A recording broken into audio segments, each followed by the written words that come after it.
दोस्तों नमस्कार। बरवड़ एकेडमी में आपका हार्दिक स्वागत, अभिनंदन, आदाब, खैर मकतब है। मैं श्यामलाल बरवड़ आपका हार्दिक अभिनंदन करता हूं। दोस्तों मैं आज नृत्य से संबंधित कुछ सवाल प्रश्न आपके सामने लेकर आया हूं जो हमेशा परीक्षा में रिपीट होते हैं। उन प्रश्नों पर मैं जिक्र करने जा रहा हूं। अभी तृतीय श्रेणी अध्यापक भर्ती परीक्षा नजदीक है, फरवरी में आयोजित होनी है। तो मैंने जो हर बार जो 10 से 15% क्वेश्चन रिपीट होते हैं, जो बोर्ड घुमा फिरा के देते हैं, उन सवालों को मैं आपके सामने लेकर आया हूं।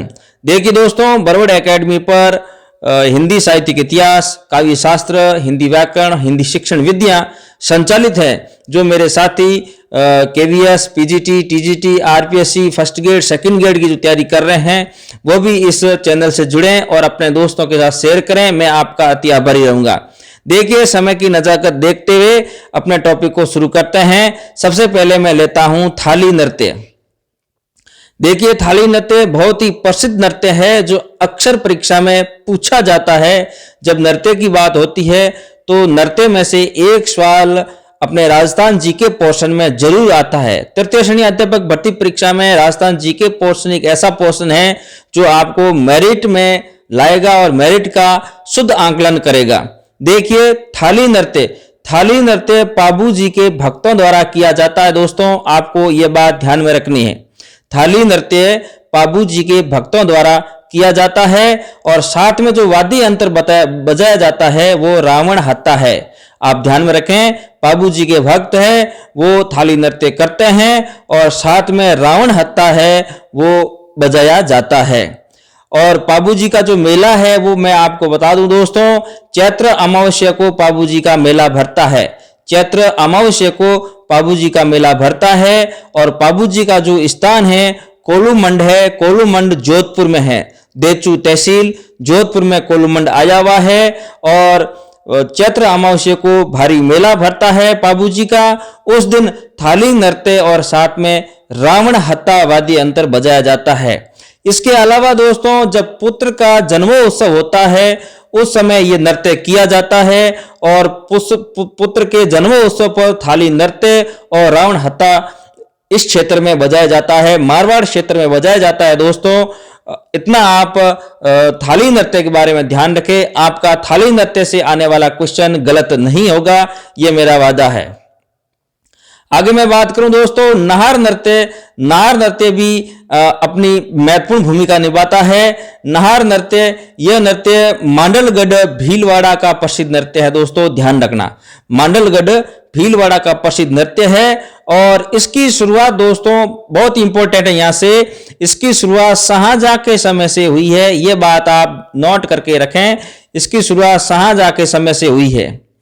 किसकी? नाहर नृत्य की शुरुआत जो मुगल बादशाह रहा, शाहजहां रहा था, उस समय नाहर नृत्य की शुरुआत हुई और इसे एक सिंह वाले शेरों का भी नृत्य कहा जाता है।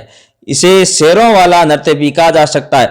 अब देखिए, कर्मचारी चयन बोर्ड आयोग है वो कुछ ऐसे प्रश्न उठाता है। दोस्तों आप ध्यान रखें, नाहर नृत्य आपको पता है मांडलगढ़ भीलवाड़ा का प्रसिद्ध नृत्य है। यह भी आपको पता होगा कि इसकी शुरुआत मुगल बादशाह शाहजहां के समय में शुरू हुई।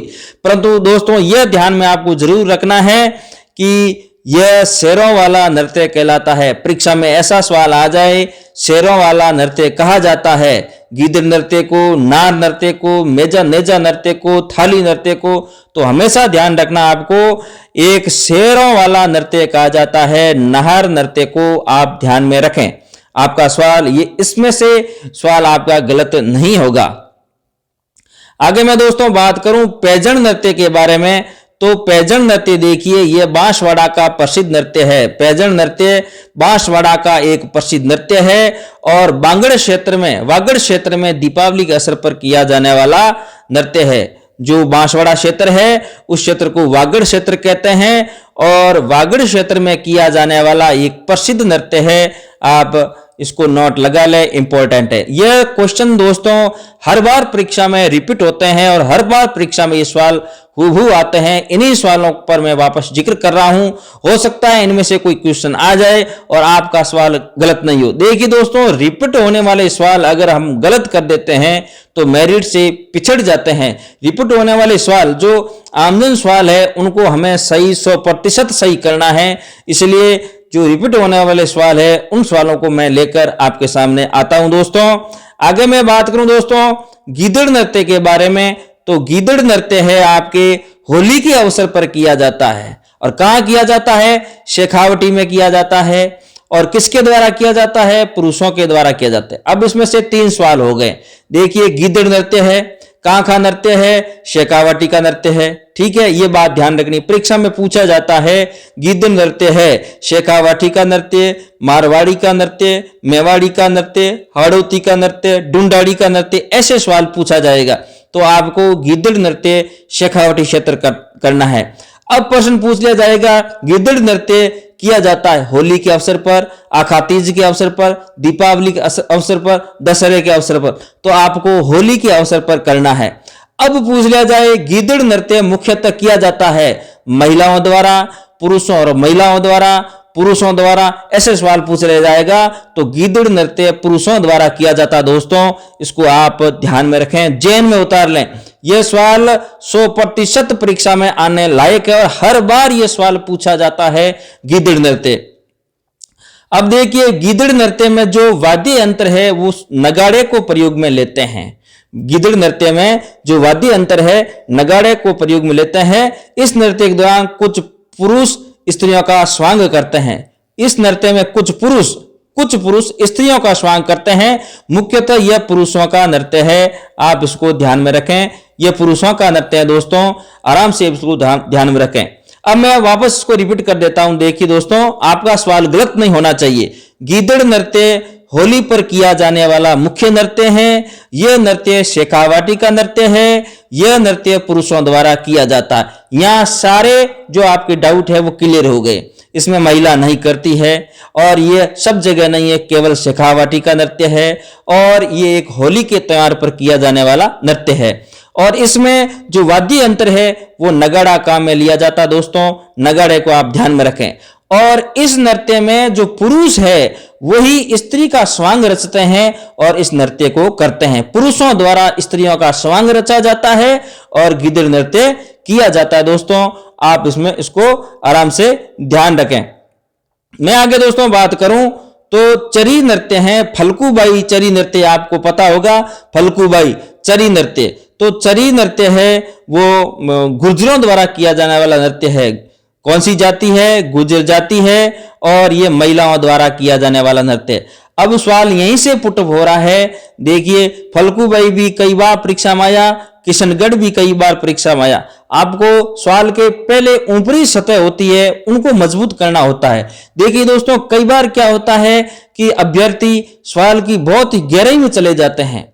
मेरा मानना यह है कि सबसे पहले सवाल की जो क्वेश्चन की ऊपरी परत क्या है, ऊपर का फुटपाथ क्या है, उसको मजबूत करें। और सवाल हमेशा वहीं से आते हैं, गहराई से सवाल नहीं आते हैं। फिर कहते हैं ये आता हुआ सवाल गलत हो गया। दोस्तों गलत नहीं होगा। चरी नृत्य है गुर्जर जाति द्वारा किया जाता है, ये बात आपको जेन में उतार लेनी है। उसके बाद में चरी नृत्य किसके द्वारा किया जाता है? महिलाओं द्वारा किया जाता है या पुरुषों द्वारा? चरी नृत्य महिलाओं द्वारा किया जाता है। अब परीक्षा में सवाल ऐसे ही पूछा जाता है। चरी नृत्य मुख्यतः किया जाता है महिलाओं द्वारा, पुरुषों द्वारा, महिलाओं पुरुष दोनों द्वारा, ऐसे सवाल पूछा जाता है। तो आप महिलाओं द्वारा करें और गुर्जर जाति करें। और दोस्तों यह भी ध्यान रखना है चरी नृत्य है वो किशनगढ़ अजमेर का प्रसिद्ध है। चरी नृत्य किशनगढ़ अजमेर का प्रसिद्ध नृत्य है। और नृत्यांगना फल्गुबाई है जो अंतर्राष्ट्रीय लेवल पर अपनी ख्याति प्राप्त कर चुकी है। दोस्तों प्रसिद्ध नृत्यांगना चरी नृत्य के अंदर फल्गुबाई। अब आपको विशेष तौर से ध्यान रखना है चरी नृत्य केवल महिलाएं ही करती है। चरी नृत्य केवल महिलाएं ही करती है और महिला कौन सी? गुर्जर जाति की महिलाएं करती है। और चरी नृत्य जो प्रसिद्ध चरी नृत्य है वो किशनगढ़ अजमेर का प्रसिद्ध है और प्रसिद्ध नृत्यांगना है जो अंतर्राष्ट्रीय स्तर पर ख्याति प्राप्त कर चुकी है, फल्गुबाई। इतना आप दोस्तों ध्यान रखें, आपका चरी नृत्य में से सवाल गलत नहीं होगा, आपका डाउट क्लियर। आगे मैं बात करूं खारी नृत्य के बारे में दोस्तों, खारी नृत्य के बारे में बात करूं तो खारी नृत्य है वो अलवर का नृत्य है। खारी नृत्य अलवर का प्रसिद्ध नृत्य है। अब बात खारी नृत्य की आ रही, देखिए यह अलवर का नृत्य है। अब परीक्षा में सवाल ऐसे ही पूछा जाएगा, खारी नृत्य का संबंध है, ऐसे सवाल पूछा जाएगा, खारी नृत्य का संबंध है अलवर से, भरतपुर से, ढूंढाड़ से, जयपुर से। 4 ऑप्शन आपके सामने होंगे, आपको अलवर सही करना है दोस्तों, इसमें गलती नहीं करनी है क्योंकि यह सवाल हर बार जो रिपीट होने वाले क्वेश्चन है। खारी नृत्य मेवात क्षेत्र का प्रसिद्ध नृत्य है। खारी नृत्य है वो मेवात क्षेत्र का प्रसिद्ध नृत्य है दोस्तों। तो देखिए अब यहां अलवर ना देकर मेवात दे दिया जाए तो भी आपका प्रश्न है वो गलत नहीं होना चाहिए। अब देखिए पिछली बार जैसे खारी नृत्य आया तो अलवर दे दिया और आपने अलवर पढ़ा, आपने मेवात नहीं पढ़ा, और आपको पता भी होना चाहिए अलवर क्षेत्र है वो मेवात में आता है, ठीक है ना। तो खारी नृत्य मेवात क्षेत्र में किया जाने वाला प्रसिद्ध नृत्य है। यह नृत्य लड़की के विवाह अवसर पर विदाई के समय दुल्हन की सहेलियों द्वारा किया जाता है। मोस्ट इंपॉर्टेंट, ऐसे क्वेश्चन बोर्ड को बनाने चाहिए, ऐसे प्रश्न बोर्ड को बनाने चाहिए। जैसे प्रश्न दे दिया कि लड़की के विवाह के अवसर पर विदाई के समय दुल्हन की सहेलियों द्वारा किया जाने वाला नृत्य है। बहुत ही मजेदार क्वेश्चन बनता है अगर ऐसा सवाल दे दिया जाए तो राजस्थान के जो अभ्यर्थी है वो अपना भाग्य आजमा सकेंगे। बाहर के राज्यों को मौका ही नहीं मिलेगा, ऐसे सवाल बोर्ड को देना चाहिए, किसी भी बोर्ड को देना चाहिए। राजस्थान का जीके का पेपर होता है तो कला संस्कृति में ऐसे सवाल मैं कहता हूं देना चाहिए कि लड़की के विवाह के अवसर पर विदाई के समय दुल्हन की सहेलियों द्वारा किया जाने वाला नृत्य है खारी नृत्य, और मेवात क्षेत्र का प्रसिद्ध नृत्य और अलवर का यह प्रसिद्ध नृत्य। इतना दोस्तों ध्यान रखें, खारी नृत्य के बारे में आपका क्वेश्चन गलत नहीं होगा। आगे मैं दोस्तों बात करूं बिंदोरी नृत्य के बारे में, तो बिंदोरी नृत्य है वो झालावाड़ का प्रसिद्ध नृत्य है। बिंदोरी नृत्य झालावाड़ का प्रसिद्ध नृत्य है और यह नृत्य विवाह या होली के अवसर पर किया जाता है। विवाह या होली के अवसर पर किया जाता है। वैसे बिंदोरी नृत्य है राजस्थान में अक्सर सभी जगह किया जाता है, कुछ रीति कुछ रिवाज अलग अलग होते हैं, ठीक है ना। तो झालावाड़ में यह नृत्य होली पर किया जाता है या शादी विवाह होते हैं उस समय बिंदोरी नृत्य किया जाता है, ठीक है ना। मारवाड़ में भी किया जाता है, मारवाड़ में बिंदोरी की जगह बंदोली हो जाता है, ठीक है ना। थोड़ा शब्द में फेरबदल हो जाता है, शब्द वही है, शब्द में मात्राओं में थोड़ा फेरबदल हो जाता है। नृत्य सब जगह होता है परंतु विशेष तौर से यह नृत्य झालावाड़ का है, ठीक है दोस्तों, इतना आप ध्यान रखें। आगे मैं बात करूं मछली नृत्य के बारे में दोस्तों। मछली नृत्य है वो बाड़मेर का प्रसिद्ध नृत्य है दोस्तों, इंपॉर्टेंट। बाड़मेर का प्रसिद्ध नृत्य है मछली नृत्य। एक ऐसा नृत्य जो हर्ष के साथ शुरू होकर अत्यंत दुख के साथ समाप्त होता है उसे मछली नृत्य कहते हैं। ऐसे बोर्ड को सवाल बनाने चाहिए दोस्तों, बहुत अच्छा क्वेश्चन बनता है। वैसे जैसे पहले खारी नृत्य बना है, लड़की की विवाह के अवसर पर लड़की की सहेलियों द्वारा किया जाने वाला नृत्य खारी नृत्य कहलाता है, उसी प्रकार मछली नृत्य है वो दोस्तों आप ध्यान में रखें। मछली नृत्य जो एक खुशी के साथ शुरू होता है और अत्यंत दुख के साथ समाप्त होता है उसे मछली नृत्य कहते हैं। और विशेष तौर से राजस्थान में मछली नृत्य बाड़मेर का प्रसिद्ध है दोस्तों, याद रखें, ठीक है दोस्तों। आगे मैं बात करूं दोस्तों बम नृत्य की बात करूं या रसिया नृत्य, बम नृत्य, रसिया नृत्य, इनके बारे में बात करूं तो ये भरतपुर और अलवर का प्रसिद्ध नृत्य है। भरतपुर और अलवर का प्रसिद्ध नृत्य है बम नृत्य या बम रसिया, है ना। इस पे एक गीत भी है बम रसिया, ये गीत गाया जाता है और इसके ऊपर ये नृत्य किया जाता है। और ये नृत्य कब किया जाता है? अक्सर परीक्षा में आजकल सवाल डिस्क्रिप्टिव पूछे जा रहे हैं, तो 2-3 लाइन वाले प्रश्न दिए जाते हैं। तो याद रखें, नई फसल के आगमन की खुशी में किया जाने वाला किसानों द्वारा नृत्य है बम नृत्य। यह आप ध्यान में रखें, ऐसे सवाल बन सकते हैं दोस्तों। नई फसल के आगमन की खुशी में किया जाने वाला नृत्य क्या कहलाता है? बम नृत्य या बम रसिया नृत्य कहलाता है। प्रसिद्ध, और यह कहां का प्रसिद्ध है? भरतपुर और अलवर का प्रसिद्ध है, और गीत है यानी कि बम रसिया। इतना आप दोस्तों ध्यान रखें, इतना ध्यान रखें।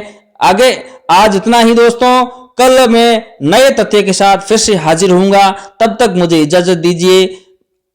और मैं एक बात और कहना चाहता हूं दोस्तों, इस चैनल को आप अपने दोस्तों के साथ ज्यादा से ज्यादा शेयर करें, लाइक करें। लाइक करना और सब्सक्राइब करना ना भूलें, घंटी के निशान को दबाना ना भूलें। मेरा जैसे ही नया नोटिफिकेशन होगा आपके पास तुरंत पहुंच जाएगा, देरी नहीं होगी, और मेरा भी हौसला बुलंद रहेगा, और मैं रोजाना की भांति नए नए तथ्य आपके सामने लाता रहूंगा। और इस चैनल पर विशेष तौर से हिंदी साहित्य का इतिहास और काव्य शास्त्र संचालित है। मेरे साथी पीजीटी, टीजीटी और फर्स्ट ग्रेड लेक्चरर और सेकंड ग्रेड की जो तैयारी करने वाले साथी हैं, वो इस चैनल को जरूर सब्सक्राइब करें। मैं आपका अति आभारी रहूंगा। धन्यवाद।